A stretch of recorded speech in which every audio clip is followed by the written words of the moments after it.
So our writing and filming schedule typically allows us to cover even some of the later news stories on the days that we film. Unfortunately, our most anticipated story of the week so far, the interview between Donald Trump and Elon Musk, is happening after we film today's episode, but have no fear because we will be covering that as well as our reactions to it on the next episode. And we have plenty of stuff to talk about today, like some incredible and baseless claims about election propaganda, an Olympics performance so confusingly bad that people were wondering if it was all just a gigantic prank, JD Vance Drag pics dropping, and the evolution of streaming stunts that have gotten incredibly bleak. But let's start with the lead up to this meeting of the minds. Donald Trump and Elon Musk. Two rich guys. What could we learn from listening to them? How to be rich ourselves, You know I hope. what? I just shut up and listen. Yeah. But yes, let's start with that. And that's, of course, with the news that for the first time since he was originally banned from the platform for inciting an insurrection on the US Capitol, Donald Trump's Twitter account has bolted back to life and started posting as if nothing has happened. Yeah. I mean, he was up? unbanned back at the beginning of the Elon stuff, yeah. but he just never posted. And a lot of that had to do with the fact that he was contractually obligated to post directly to Truth Social. I gotta say something. He's doing that thing. A lot of people do it. That picture is now a decade old. That is not what he looks like anymore. Oh, I know. That profile pic. Uh-huh. You're catfishing America, sir, and it needs to stop. So the return to Twitter for Trump seems to have people convinced that Trump is polling so badly that he has just decided to forego any of the guardrails that he previously had in place and has rejoined the platform in a desperate attempt to save the campaign. And I haven't looked into this, but apparently the Truth Social stock price not too happy about this latest development. We will certainly get to it, yeah. But yeah, this interview with Elon Musk, it has been planned for a couple days, and the fact that it's taking place on the app currently known as X, it would make sense that Donald Trump's official account would have to be active in order to have everything run smoothly with their conversation within the app. But still, there's always the risk that, the stream, it might suffer from some technical issues. You all recall that Ron DeSantis decided to launch his entire presidential bid with an audio-only stream on Twitter Spaces. Mm-hmm. Did not go well. How did that go? Yeah, very, very badly, hilariously badly. Uh-huh. Now, if we had to guess, Elon instructed the Trump campaign to make a few posts, do a little bit of posting, so that the account was in good standing and is also helping with the promotion of the event. But yeah, it would also make sense that he would return to Twitter in an attempt to broaden his voter outreach, considering Truth Social is somehow even more of a bot-filled misinformation-producing echo chamber than the current version of Twitter. What's more suspicious is that people seem to only notice that Donald Trump's account was tweeting again because of official ads running on the Twitter timeline that seem to be coming from the official Donald Trump account. That's weird. That account doesn't post. Why is it running ads? Now, some people claim to have seen the ad indication attached to the tweets, and some did not. But it seems like whatever went on behind the scenes to make this interview happen involved Trump's Twitter account becoming active. X running political ads on the platform for the presidential candidate and Trump agreeing to what appeared to be, at the time that we wrote and filmed this, an audio-only interview on Twitter Spaces, that might inspire Elon to run some advertising for that campaign. Yeah. And when this was announced, I thought that it was going to be like an actual stream, audio and video and everything. But in the lead up to this thing, people online seem pretty convinced that it is just audio only, which is in itself kind of strange. Yeah. Because they did launch what they claim is a live streaming platform. I follow some accounts that co-stream on Twitch, YouTube, and X. It is pretty easy to do. Well, set up a Zoom call. What's the problem? As for the stream itself, we will have another video with our rundown of everything that happened, but one of the more interesting developments leading up to this stream was that the European Union warned Musk directly to keep hate speech, disinformation, and incitements of violence off his platform because it's quite literally illegal to host and spread that stuff in Europe. They just don't know what freedom is. And they are especially concerned because of the Trump interview. And also, all of the recent attacks in the UK seem to be, at least the fans were flamed by specifically X. Yeah, I didn't follow that whole thing too closely, but it seemed bad and also dumb. Yeah. It seemed like just a bunch of people reading some shit on the internet that was not true and reacting very badly to it. Not only taking that at face value, but ruining the lives of other people just simply based on the color of their skin. Yeah, afterwards. getting real fucking racist with it. Yeah. Anyways, the whole EU note that was lovingly sent to Twitter. Here's the Associated Press with more on that. The coming chat also prompted a cautionary response from Europe. Thierry Breton, a French business executive and commissioner for internal market of the European Union, warned Musk of possible amplification of harmful content by broadcasting his interview with Trump. In a letter posted on X, Breton urged Musk to ensure X's compliance with EU law, including the Digital Services Act, adopted in 2022, to address a number of issues, including disinformation. In a statement, Trump campaign spokesman Stephen Chung urged the EU to mind their own business instead of trying to meddle in the U.S. presidential election. He said the EU was an enemy of free speech and has no authority of any kind to dictate how we campaign. And I just want to point out, the Stephen Chung guy, he pretty much any story we cover about Trump, he gets quoted in it. Mm-hmm.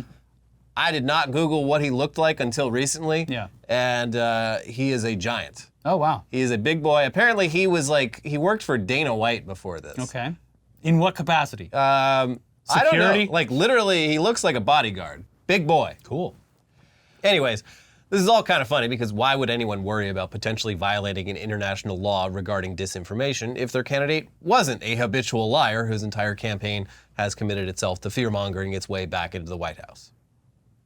Seems like there wouldn't really be an issue if if your candidate didn't plan on going on there and completely lying. Yeah, don't do a disinformation? Okay, I wasn't doing it, and I will continue not to do it. Now, the letter also included the following details and context. I am writing you in the context of recent events in the United Kingdom and in relation to the planned broadcast on your platform X of a live conversation between a U.S. presidential candidate and yourself, which will also be accessible to users in the EU.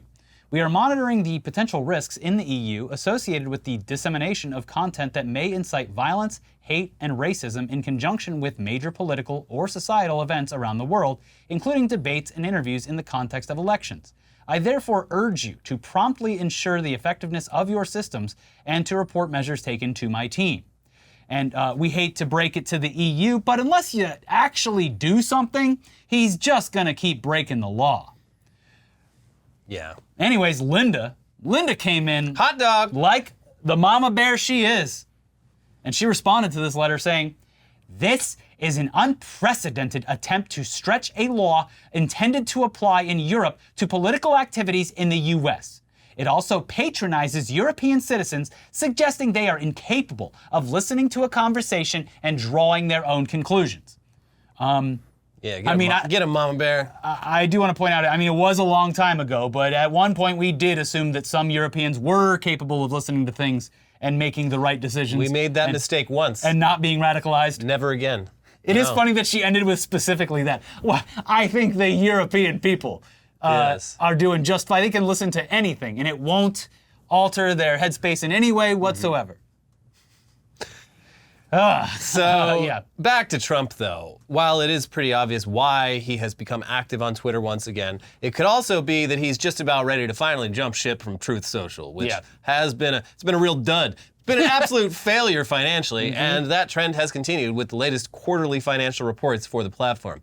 Now, you might have forgotten, but when the company announced their Q1 reports, it was revealed that Truth Social had somehow only made $770,000 plus $500 worth of total revenue, while at the same time reporting over $325 million worth of losses. Not a balanced budget right there. No. At the time, it was reported that the company had already fired 2 of its internal auditors, and a third was charged with massive fraud. Remember that guy? The one who spelled his name wrong in every possible way? I thought that gave me a way out. You can't be convicted of a crime without an inaccurate name. Yeah, with a typo. So, yeah, the entirety of that $325 million, who knows where it went? Yeah. It's a little opaque. The company claimed that it was related to the merger that was necessary to launch Truth as a publicly traded company. The latest numbers, while not as shocking as Q1, still paint a picture of a company that's barely keeping its head above water. Here's USA Today with more. The parent company of Donald Trump's social media platform, Truth Social, reported more than $16 million in losses and less than $1 million in revenue in the second financial quarter. Where is this money going? Straight to Devin Nunes's farm. In announcing its quarterly SEC filing Friday, Trump Media and Technology Group said its net losses largely consisted of $8.3 million in legal expenses for its March merger and $3.1 million from technology expenses related to the company's new streaming service. Oh. The filing also shows the company only brought in $837,000 in revenue and $2.3 million in interest income in the second quarter of 2024. Trump Media, trading under the ticker DJT, has seen falling stock prices since mid-July. Prices were down more than 7% Monday afternoon. So maybe in their Twitter Spaces talk, Trump and Elon can really share the technology. Meeting of the minds about how to run a profitable social media platform. That's because they're both clearly so good at this. Yeah, it's obviously things are going great on Truth Social. Maybe Elon can buy that one too and take that streaming technology they invested in. Maybe we can get another merger in here. Deploy it. Not sure. Not a mathematician over here, but having revenue of less than $1 million, while your losses have now reached nearly $350 million, that does seem unsustainable, especially when the entire platform relies on Trump actually winning the election in November. And that's not just our opinion. In their initial filing with the SEC, Truth Social straight up admits that the popularity of the entire platform is based off the popularity of Donald Trump. Well, yeah. There'd be no reason at all for anyone to use it if he wasn't using it. No, that's the app for patriots, Elliot. There's so many patriots on there doing their patriot talking all the time. It's very vital. And the value is not just that Trump is on it. The value is that Trump is on it and not on anything else. Yes, he has broken that promise. Now, so wait, hold on. Is it March, April, May, June, July, August? It's coming up on the. Has it been the time where he's contractually obligated to post? I mean, must be. It was like 5 or 6 months, and that would almost line up. So who knows? He's doing it. Yeah, he's doing it either way. Yeah. Anyway, that popularity, it seems to be waning. Though I do want to point out how funny it is that no matter how poorly the Musk and Trump stream performs or how bad the actual reception is from the public, Musk will falsely pump up Trump's ego by telling him that it was heard by everyone on planet Earth. Twice. Yeah. 30 billion people tuned in. It will be the biggest stream of all time, or the biggest stream of all time, or something else that's easily proven false. The numbers are going to be something that is unbelievable because it's not true. This is people who scrolled by while someone was promoting it or talking RIP mainstream media. Yeah. But it's one big hint at how desperate the Trump camp is getting, especially as it relates to claims that are so egregiously false that a 2-second search for footage would show how badly he's lying. Still, even we got Twitter replies from people saying that we're biased for not covering the fact that Kamala Harris was somehow using artificial intelligence to make her crowd sizes larger at campaign rallies. Oh, I bet you guys don't cover this. Well, yeah, it's not true. It's completely made up, fabricated. There were people at these rallies who had their phones out. Yeah. Like, did they use AI too? It's a crazy conspiracy. Use your brain. It is bizarre that someone got into our replies and was like, you see? I must have missed that, and thank goodness. But yeah, these people are fucking dumb and delusional. Shut up. There's actual videos of the arenas. There's thousands of people who attended who have since posted their own videos of themselves in person at the rally with thousands of other attendees. We got video footage of people standing in the lines. We got, and it's just... Even the one that, there's one in particular where they're like, oh, look at this one. It's the plane in the background and a hangar. And there's multiple angles from like Reuters and other professional photographers who were there, and people that replied to this with going, here I am at the Kamala thing, and like spinning around and showing. It's a pretty desperate card to pull, and it's coming right from the top. It is. Yeah, Trump is back, just spewing insane fan fiction as if it's real. This might top last week's, which was also insane. This is some real loser shit. Here's a recent post from Truth Social. Has anyone noticed that Kamala cheated at the airport? There was nobody at the plane, and she AI'd it and showed a massive crowd of so-called followers, but they didn't exist. She was turned in by a maintenance worker at the airport when he noticed the fake crowd picture, but there was nobody there. Later confirmed by the reflection of the mirror-like finish on the vice presidential plane. She's a cheater. She had nobody waiting, and the crowd looked like 10,000 people. Same thing is happening with her fake crowds at her speeches. This is the way the Democrats win elections, by cheating. And they're even worse at the ballot box. She should be disqualified because the creation of a fake image is election interference. Anyone who does that will cheat at anything. Wait, first of all, 10,000 people is a lot of people. That is a lot of people, especially in an airplane hangar. Yeah, but like... Or even a stadium. I'm trying to figure... Do they just not understand, like, perspective and how camera lenses work? Because like... Or how the reflections can be distorted by the shape of the metal or anything? Is it the fact that, like, she was standing in front of the plane from a long lens, but when you see it from above, the plane's way back and there's no one... I don't know what they're talking about. No. The simple fact is there are countless other photos and videos from these events that verify their authenticity. Yeah. This is the ramblings of an insane person who is trying anything to remain relevant and bring his poll numbers up. Yeah, this is desperate. Uh-huh. But it wasn't just Trump who was spreading this false information. In fact, he was simply putting his own spin on a rumor that was created by some of his supporters. Here's CBS News with more on that aspect of it. In a post on Truth Social, Trump said a photo of the crowd was created using artificial intelligence and that the crowd, in fact, didn't exist. However, numerous videos from the event at Detroit Wayne County Metropolitan Airport show a large crowd attended, and the videos show a crowd similar to the one seen in the photo. Local reporters for the news site MLive estimated 15,000 people were present as Air Force Two arrived. Metadata from the photo, analyzed by CBS News, showed it was taken on an Apple iPhone 12 Pro Max on August 7th at 6:28 p.m. Eastern. A side-by-side comparison of the original photo and the version that appeared on social media showed that the social media version had been brightened and cropped. There were no signs of AI manipulation. Similar photos were taken by news agencies covering the event, including Reuters and Getty Images. This is the problem, though. To a lesser extent, us, because we're just explaining it and how this was covered, but CBS News and these other outlets are having to take time away from anything else to pointlessly verify the authenticity of these photos because the Trump supporters don't care. They're doing this as a bit. They know it's bullshit. And instead, they're having to be like, actually, we ran it through some experts. We also did the metadata scrape. It's like, okay, but there were thousands of people there. Yeah. You don't need to do this. Yeah, this is like almost on the same level as doing a AP fact check on whether or not JD Vance fucked a couch. Yeah. It's like, who is this for? Yeah, honestly. You're not changing anyone's mind with this. But the fact that they covered it and that this carried any weight at all for any amount of time is infuriating. It continues. The Harris campaign responded to Trump's accusations on Truth Social, replying to one of his posts by sharing a video from the event that showed Air Force Two arriving. In case you forgot, real Donald Trump, this is what a rally in a swing state looks like. But Trump supporters on social media continued to share debunked images and spread false claims. One of those bogus images on Telegram and X showed AI-generated faces with a caption claiming they were fake Harris supporters allegedly circulated by the Harris campaign. However, CBS News found this photo was not circulated by the Harris campaign. An X user who runs a parody account claimed to be behind the image and said it was generated using AI. A screenshot of what looked like a Craigslist advertisement for paid actors to attend a political event at the Phoenix, Arizona Convention Center also circulated over the weekend. But the ad was fake, and versions of it have been debunked since at least 2017 by AZ Central, Snopes, and Reuters. Every election, probably longer than that, they've had this fake Craigslist thing going around.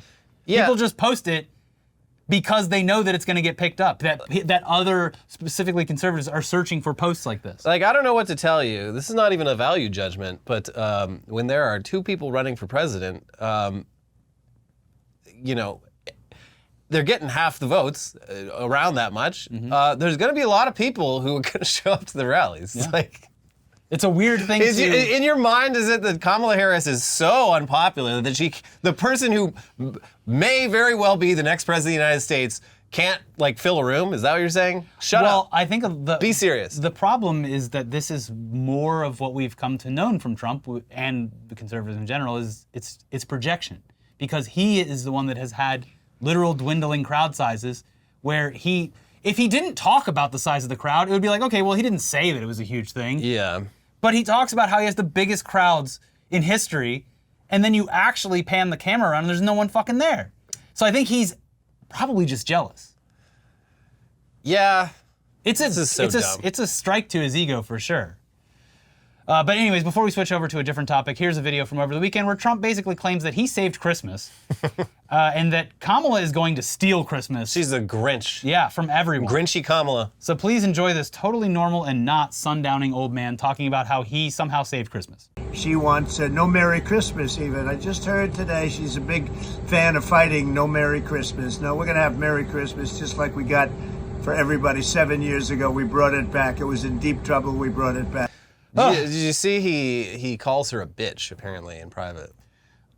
Look, if there's not video or something, I'm just not going to believe anything.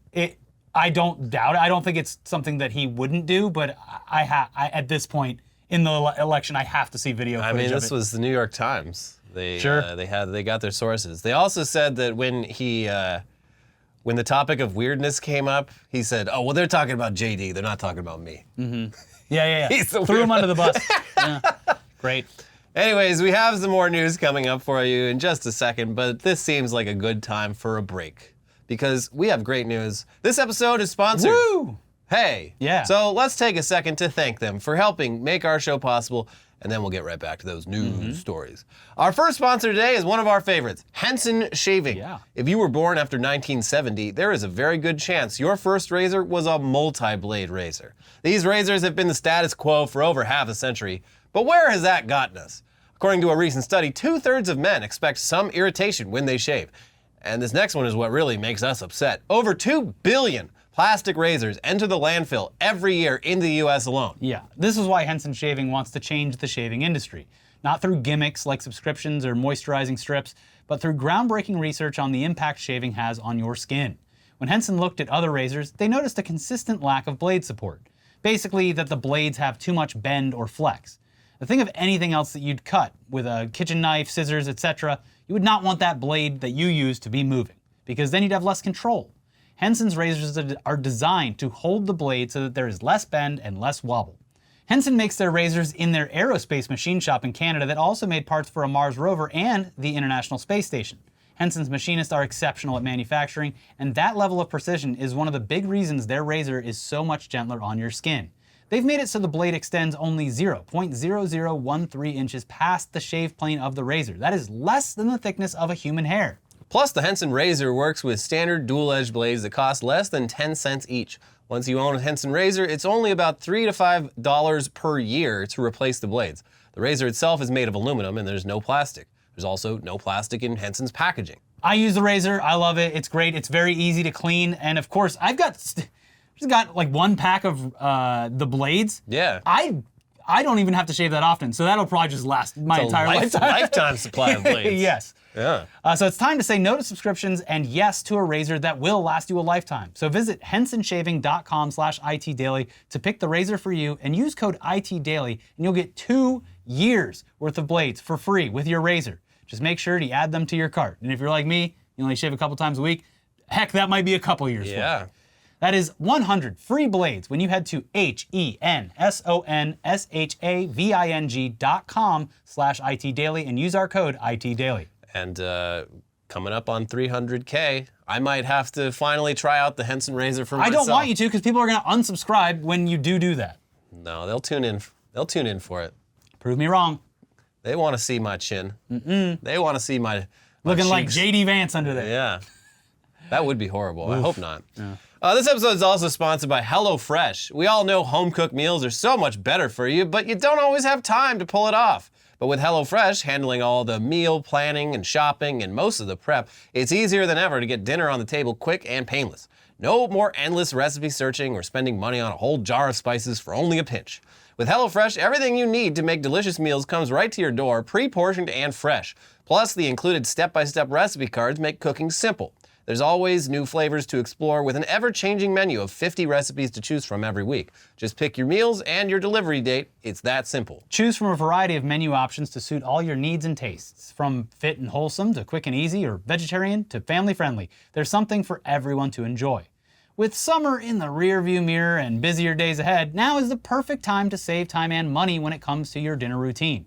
Skip the meal planning and grocery store lines and cut down on food waste with HelloFresh's convenient doorstep delivery and pre-measured ingredients. Easily customize your meals with protein or veggie swaps. And don't forget to check out HelloFresh Market for more delicious add-on items to jazz up your weekly deliveries. I like getting mine. It's always fun. I love the tacos. I'm mainly for simple stuff. I'm a creature of habit. I love the ones that are like 15 minutes. Done. Boom. And they also have great smoothies that I've been enjoying recently. So right now, HelloFresh is also offering free breakfast for life. For life? Yeah. For free breakfast for life, you're going to go to HelloFresh.com/freeITD. One free breakfast item per box while subscription is active. That's free breakfast for life just by going to HelloFresh.com/freeITD. HelloFresh, America's #1 meal kit. Okay, back to the news now. And the Olympics finally came to a close on Sunday night with a handoff to, goddammit, Los Angeles for the 2028 Summer Games. Yeah. God. I'm excited. Elliot's very not excited. It's like staring at a 100-foot tsunami just slowly heading your way. I'm excited. They have to fix so many things before this goes down. I hope they do. I just don't have a lot of faith that they will. Even just connecting the people mover system that connects to the light rail system was supposed to be done 2 years ago, and now they're saying, I don't know, maybe 2 years from now. Yeah, you can't even get in or out of our airport. So this is probably going to be... Yeah, no, I went to LAX recently for the first time in a couple of years, and it is terrible. It is awful. That train will be great when it's ever finished, but this should have been done 30 years ago. Yeah, anyway, I hope they can fix that. But the closing ceremony included performances by... God damn it. LA's own Red Hot Chili Peppers. Yeah. Because if you ever accidentally turn on the radio in Southern California, that is what you will hear. And that's Trust me, my entire life. Turn on the radio. Give the way now. How long? Dream of California. Yeah. All the songs are about California, and they are legally required to play them on the radio all day long. That's right. Tom Cruise did some pretty elaborate stunts and did not die. That's good. People were saying, wouldn't it be crazy if Tom Cruise died? They filmed the finale like months ago. Yeah, well. He's fine. There were some more performances from American artists like Billie Eilish and French artist Phoenix. Yeah, they closed in the French side. So. Okay, yeah. well. That was cool. But before the closing ceremony, one final sport, a new addition to the Summer Games. They like to keep the roster of sports nice and fresh. Which I appreciate them. You know, not the kids, they tune in for table tennis and they're like, boring, boo. You know what I want to see? I want to see breaking. Yeah. It's like premium emotes in real life. Yeah. Yeah, it is just like that. It's Fortnite. Yeah. Breaking or break dancing, it was... This is so funny because this is like something. I mean, obviously breakdancing is still around, but I feel like the most of the cultural impact of breakdancing is at this point like 30 years old at least. But hey, they added breakdancing, pretty cool. It was one of the most anticipated competitions in this year's games. What does Olympic breakdancing look like? Well, we fucking found out. Yeah, we did. After watching a few days worth of floor gymnastics from our generation's greatest talents, breakdancing had a lot to live up to. Yeah, when you see Simone Biles. Yeah, you're like, that is like athleticism on a level that's almost hard to like process in your mind. Yeah. So this breakdance better be good. Yeah. And you know what? It did live up to the hype. Yeah. In its own way. Yeah. Mainly because of one standout performer from Australia, who was brave enough to show the world that truly anyone can make it to the Olympics. If Donald Trump showed people that anyone could become president. Yeah. Ray Gunn did the same for Olympic breakdancing. Rachel Gunn, aka Ray Gunn, was a competitor representing her home country of Australia, and people were obviously hooked immediately because of her very cool name and stage presence. I do love that they let all the breakdancers use their breaking name. Yes, they're getting people ready for all the gamers who are about to compete and have the most bizarre names you'll ever see on screen at the Olympics. But once everyone saw her dance moves, though, they became obsessed. It was, first you had my attention, or my curiosity, now you have my attention. Though yes, it was for reasons that didn't shine much of a positive light on this particular category of competitive dance. And God, I wish we could show this. I wish we could too. It's so good. Even like there was so many good like memes of it that like I was like everyone should enjoy this meme while you can because it will be gone in about an hour when the IOC scrubs it from the internet. We can't show any of the footage, as we've said time and time again. The Olympics, huge no-no when it comes to lovingly sharing footage and commentary. My favorite one, someone is the Seinfeld 2000 account just put the Seinfeld theme song over the dance. Yeah, because it's the Elaine dance. Yeah. They do the Elaine dance at, I believe it's Met games. I don't know if it's Yankees or Mets. Yeah. But they have do the a contest. competition of who can do it the best. That's going to be coming to the Olympics whenever it's hosted in New York City. Elaine dancing, yeah. But anyways, if you haven't seen it already, you probably have. But if you haven't, you should definitely seek it out. We will leave some links to it in the description if they still exist. But she certainly did something. I guess it could be best described as flopping around like a fish, contorting yourself awkwardly into positions that sort of resemble breakdancing poses, and then jumping around like a kangaroo, really sealing it for your home country. That's how they do it back home.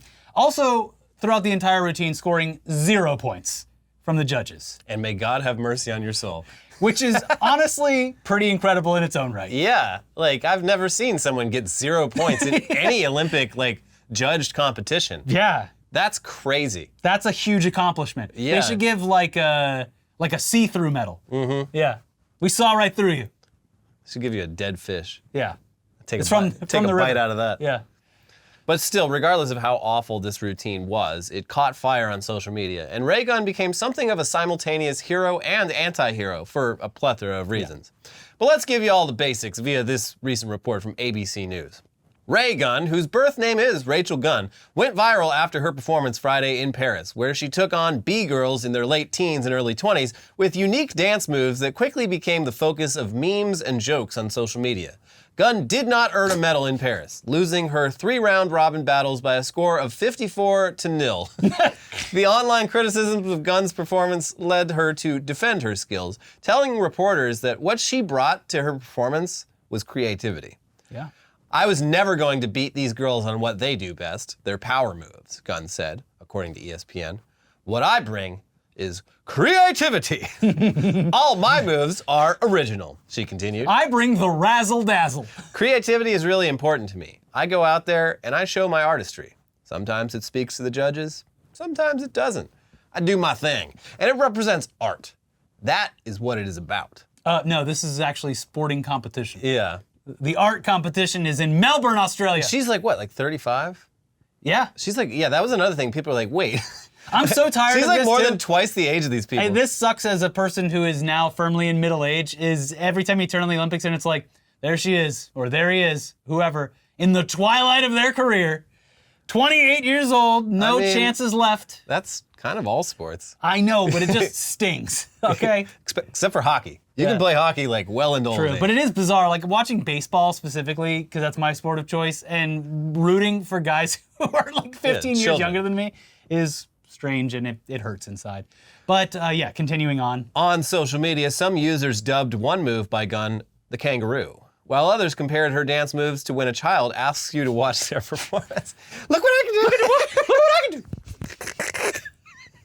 It was like, listen, I don't know anything. You gotta have guts to go out on that stage and do that performance. That's all I can say. Absolutely. Does she not have anyone in her life who is like, hey, maybe She got a doctorate in breakdancing studies. Yes, well, she Cultural got, studies. Yeah, she got a PhD in some like vague liberal arts thing, but with her dissertation on breakdancing, so she does have a PhD in breakdancing. Yeah. Technically. And teaches it apparently. So she's got this, you know.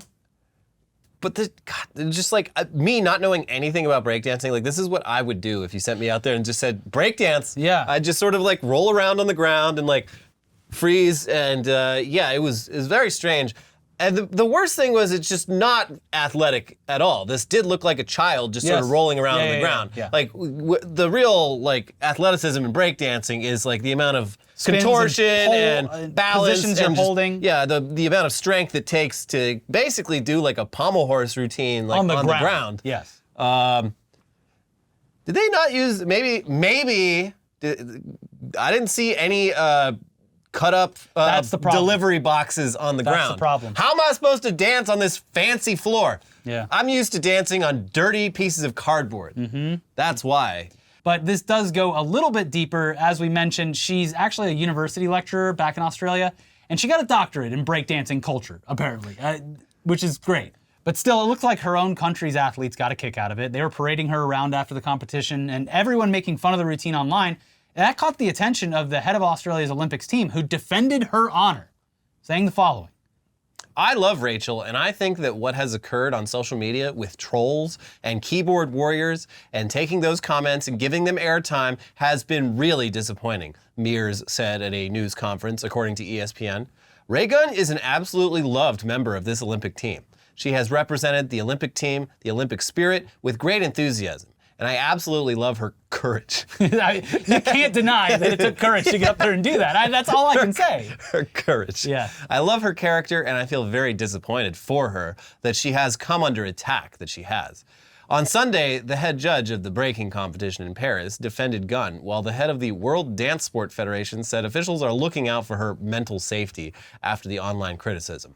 Breaking is all about originality and bringing something new to the table and representing your country or region, head judge Martin Gillian said at a press conference, according to the Associated Press. This is exactly what Raygun was doing. She got inspired by her surroundings, which in this case, for example, was a kangaroo. Wait. I'm bringing a little bit of Australia with me to Paris. They're like, she's from Australia, so obviously she's surrounded by kangaroos And all that's the why time. the judge just like, yeah, I don't know. Yeah, she's from, I don't know, what is it, Sydney? Yeah, you go to Sydney, there's just fucking kangaroos just hopping around on the highway there. So that's what she did. Must have been that. Yeah. Yeah. Anyways, breaking might have just been a one-time test at the Olympics because the sport will not be added to the list of games for the Los Angeles Games in 2028. They were very We particular. tried it, and yeah, thank you, everyone. Yeah. We've seen enough. I'm sure Raygun will be back with a new sport, though, for the Olympics. Yeah, she's got time to get another PhD. Yeah. You know what they should add? Fingerboarding. Yes, that one kid. Olympic fingerboarding. There's one kid that always pops up in on Instagram. Yeah, I And love he does it. He like grinds like a butter machine at the movie theater, and then like. Yeah, there's this one guy that's always like, he's doing a thing and then like grabs like a fry. Yeah, and he while looks. while he's in the middle of it. Yeah, it's badass. It's the coolest thing I've ever seen, honestly. Uh-huh. But speaking of people pushing themselves to extremes, please never do what this next streamer did. Don't do it. You could legitimately hurt yourself very badly, and not just physically. Your brain will be broken. We repeat, never do this. It's not funny or fun. And this streamer has been banned from both Twitch and Kick. How do you get banned from Kick? By doing this. This is because they attempted to break the dumbest world record possible. A world record that can only stand because the person who set it didn't die. Staying awake longer than anyone else on the planet. A streamer named Norm, or I guess Normie makes sense. A streamer named Norm just stayed awake for 265 hours, or nearly 12 days, without sleeping. Jesus Christ. Only to then find out that the actual world record still stands. 18 days and 21 hours. What? Yeah. Oops. How the fuck did someone do that? That's You'd crazy. think with all those hours being awake, you would look up every detail about every record set. This feels like one of those records that wasn't set by like someone trying to set it. It was set by someone in a fucking like torture prison camp. Yeah. Never do this. Yeah. You could and probably will die. Here's Sports Illustrated with more on this very dumb stunt that will almost certainly affect this streamer's cognitive abilities for the rest of their life. Did they have many cognitive abilities going into this though? I don't know. Maybe this is one of those things where you get hit with a frying pan and you're a genius. You just can't do it again because then you go back to what Only you were. once. The most cursed streaming marathon has ended with a ban. Streamer Norm decided to stay awake as long as it took to become the record holder for the longest time without sleeping. And he decided to do it all on stream, with his friends attempting to keep him awake as he drifted in and out of consciousness and playing video games to distract himself from much needed rest. The streaming community largely reacted with hostility towards the publicity stunt. Many reacted with frustration, noting that going without sleep is highly dangerous and should not be used as a way to get clout. That's a great warning for so many packages The or clout is not worth it. or running before a video or anything like that. This item should not be used to gain clout. It is not meant for those purposes. Others pointed out that sleep deprivation can lead to serious health risks and even death. Well, it seems that Twitch agreed with the majority of Norm's haters and proceeded to ban the streamer during his marathon. The ban happened mid-stream, causing him to end his dangerous marathon at 240 hours. But that was just on Twitch, and later Kick, surprisingly. After being booted from those streaming platforms, Norm moved to Rumble. There, he managed to stay awake a bit longer, reaching 265 hours, or almost 12 days. Norm claims that he didn't use any stimulants to reach 12 days of no sleep. No matter how he did it, there's no denying that it's very dangerous to deprive yourself of sleep. Still, he beat Randy Gardner's record of 264 hours and 24 minutes, which was set back in 1963. For some reason, nobody attempted it since the 60s until now. That wasn't the longest time without sleep, however. Robert McDonald holds this insane record, which isn't even allowed in the Guinness World Records anymore. He was awake for 18 days and 21 hours. I need to know more about this. That is Why did he do this? Why is it banned from Guinness World Records? because it's fucking dangerous. But like, if it's, then why have it in the Book of Records at all? If obviously you don't want to encourage it. Too hot for the Guinness book. It's probably in a different book. Maybe Ripley's book. Yeah, this is wild. There was a couple times in college, usually around finals, where I definitely would, I think my record was probably like 2.5 days. And even at that point, like you're seeing shit in the corner of your eye that isn't there. I didn't operate a fucking motor vehicle. I was on campus, just like walking where I needed to go. But Hey, look, it's the shadow people again. it fucking wrecks you. You Yeah. are cognitively impaired. After like 2 days, After one day, if you don't get Yeah. a night of sleep, like, I know a lot of people have done it, I've definitely done it, but like, you don't feel good. yeah, And even if you think you feel normal, you're not normal. it's really bad. Yeah, don't do this. Anyways, finally today, here's JD Vance in drag, looking fine as hell, but clearly going against his own policy positions in doing so. And this wouldn't, as we've said multiple times whenever this pops up, because it seems to pop up a whole lot. Yeah, This wouldn't- conservatives don't take a picture of yourself in drag in college challenge. Impossible. We wouldn't typically bring this up.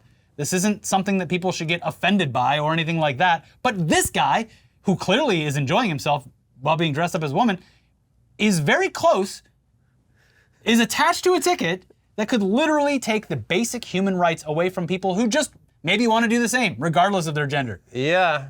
Yeah. It is just very weird. Like, listen, I'm a very open-minded person. I've never dressed in drag. The situation has just never arisen. I don't know if I have. I can't remember. Maybe, yeah. I'm pretty sure I haven't. I feel like I would remember Oh, if I I've had. definitely put wigs on. Yeah, sure. You know, a succulent wig. Yeah. A delicious wig. But yeah, I mean, like these guys all have way more experience with drag than I do, and I'm the one that supports leaving these people the fuck alone. Yeah. It's very strange. But yeah, it's just another example of conservatives trying desperately to villainize certain activities or people while they clearly just get to do whatever they want, because to them it's, I'm just doing a goof, just having fun. And yes, these photos did come from his former friends and classmates at Yale Who all hate him. Yeah, it's clear that they don't Yeah. like him. And some of them have been talking directly to the media about how very upsetting and strange his personality changes have been over Yeah, past the couple vibe years. seems to be that, yeah, he used to be fucking normal and nice and had LGBTQ friends and seemed like just typical millennial, and something fucking happened. And yeah, the man has lived so many lives in his 39 years. 40 now. 40, oh. There you go. You and him got that in common. Anyways, that's it for today's video. We will be back very soon with what we assume is a wonderful conversation between two brilliant men, Elon Musk and Donald Trump. Real meeting of the minds. Yeah. In the meantime, we have some other videos for you to watch that we filmed last week. Please check those out. But if you can, take a second, click the like button on the video. You've been doing fantastic. It's awesome. We just ask that you do it. Again, click the like Yes. button right now. Take a second. Get a conversation going in the comments below. Talk about anything we covered today or whatever's going on in your life. Have fun with it. We'll see you soon. Bye-bye.